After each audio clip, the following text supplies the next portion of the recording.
Halo, assalamualaikum warahmatullahi wabarakatuh. Sebuah pengantar lakon impunitas yang sangat jelas banget disampaikan oleh seorang Yusril Iza Mahendra, seorang Menteri Koordinator Bidang Hukum, HAM, Imigrasi juga Pemasyarakatan. Bapak itu belum 2 hari udah diangkat Menteri, membuat pernyataan seperti ini. Langsung viral pernyataan Bapak ini. Karena apa? Seorang yang menteri yang satu ini tidak hanya menghimbau kepada kita untuk segera melupakan pelanggaran HAM di tengah perjuangan para korban dan juga keluarga korban hingga hari ini. Dan di tengah langgengnya impunitas.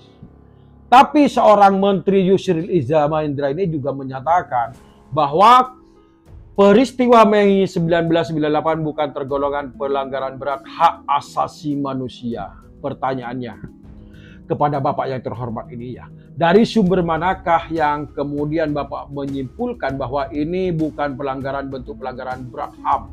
Karena sebagaimana yang sudah dijelaskan oleh Komnas HAM bahwa tragedi atau peristiwa Mei 98 merupakan bagian daripada pelanggaran HAM. Faktanya, Komnas HAM telah menetapkan 17 peristiwa pelanggaran berat HAM yang ada di masa lalu.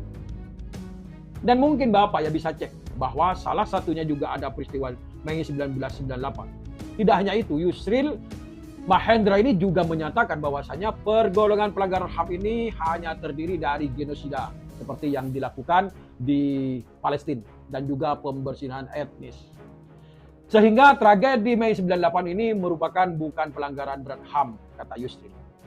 Pak Yusril yang terhormat, sepertinya kita harus membuka Undang-Undang Pengadilan HAM tahun 2000 yang telah menjabarkan dengan sangat jelas bahwa pelanggaran berat HAM itu terbagi menjadi kejahatan, kemanusiaan, dan juga genosida.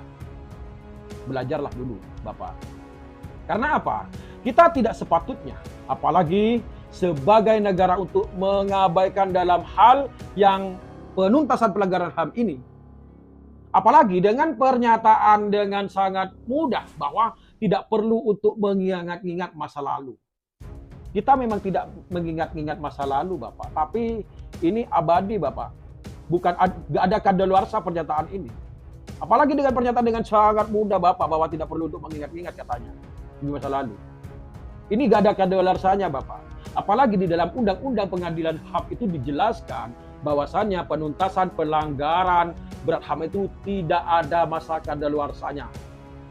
Mohon kepada Bapak Yusril untuk meninjau kembali pernyataan-pernyataan Bapak. Karena secara tidak langsung, pernyataan Bapak ini akan semakin menormalisasi praktek-praktek impunitas dan juga pelanggaran-pelanggaran HAM yang mungkin akan terus berulang-ulang dilakukan oleh negara. Hari ini, nanti, besok, lusa, tahun depan, dan seterusnya. Wassalamualaikum warahmatullahi wabarakatuh.